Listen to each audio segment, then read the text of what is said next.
Okay, I'm going to initiate a video news log starting this morning.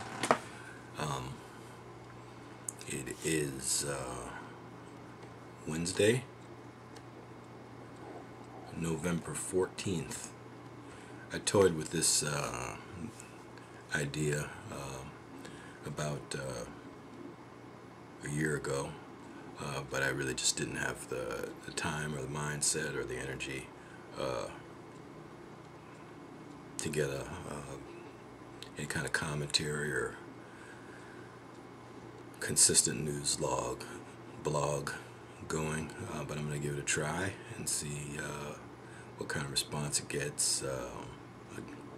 See if I can put something together once a day. It's going to be a little bit different. I'm not just going to put out news and sort of put out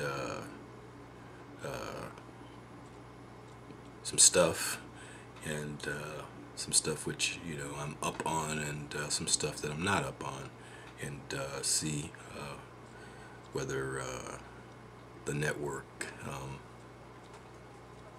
will respond to it, give me a little help. Let's see. First up,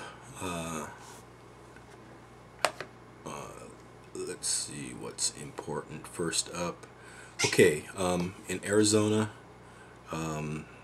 there is a little crisis going on.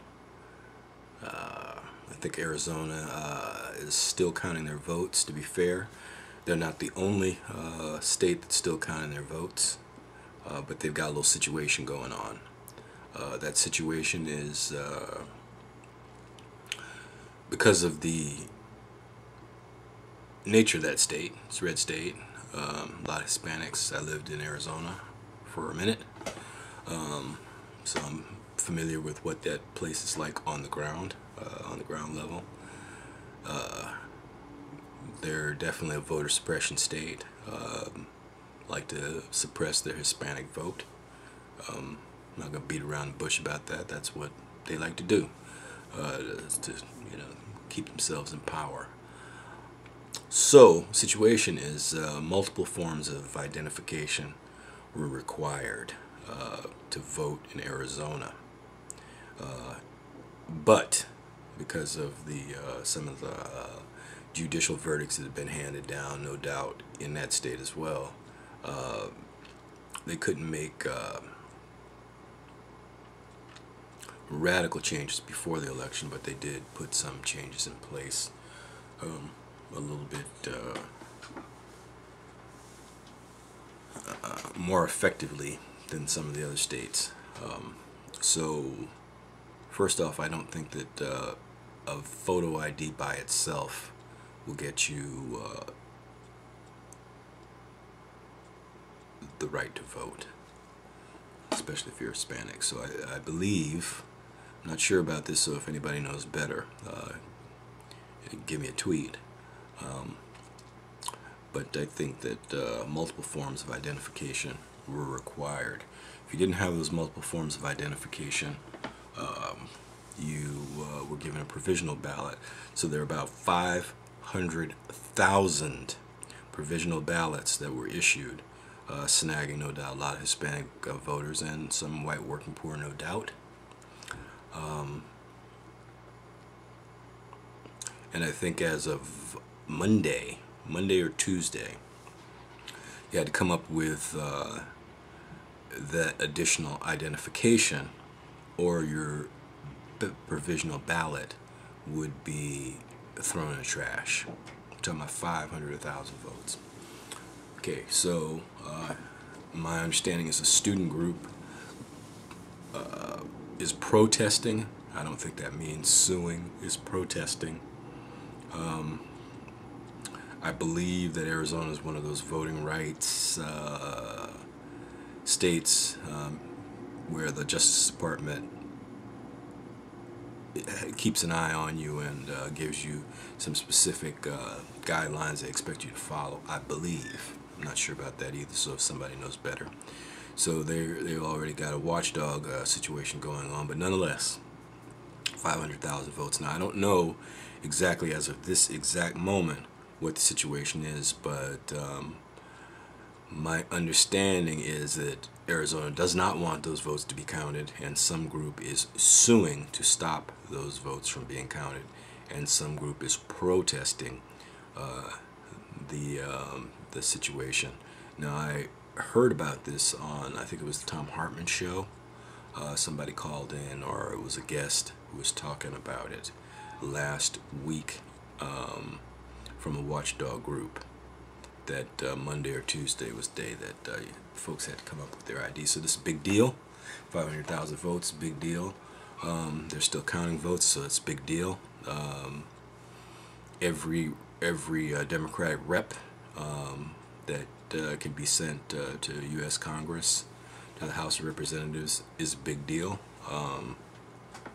So this is a story of note. Okay, I'll put a bookend on that one and move on to next order of business. So on the national front, the grand bargain talks have kicked off. Obama has presented a $1.6 trillion tax hike proposal to the Republicans, which is double what he presented to them before the election. And he's also taken the stand that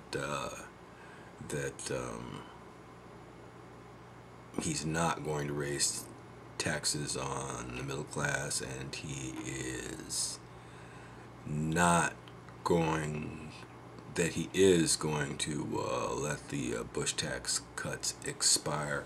He's looking for support. He's going around the country looking for support. That was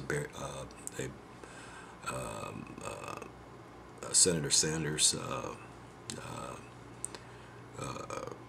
advised on national radio before the election, no, slightly after the election, that that's the tack he should take, and it seems like he's taken it. He's going to go on the road and try to drum up support. He's talking to business leaders, labor leaders, etc. So, despite what some folks on the left may believe, looks like he's going to take a pretty strong stance for someone who is practical and looks for that common ground approach. Looks like he's going to take a pretty strong stance, which is, I guess, good news for some folks. I think it's interesting. I'm not sure if it's good news or not.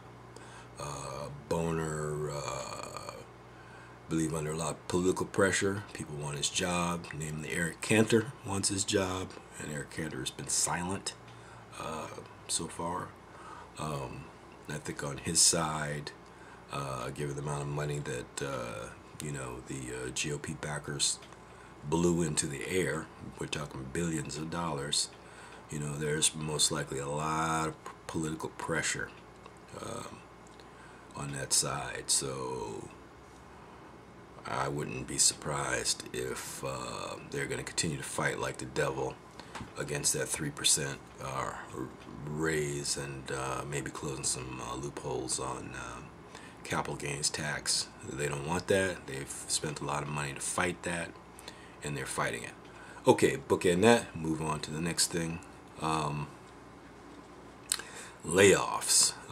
Got the Papa John's, Applebee's are high-profile layoffs. The GOP Live Factory is putting out a lot of, they're just looking through the list of whoever is laying off people right now and just saying, look, these people are laying off because of Obama.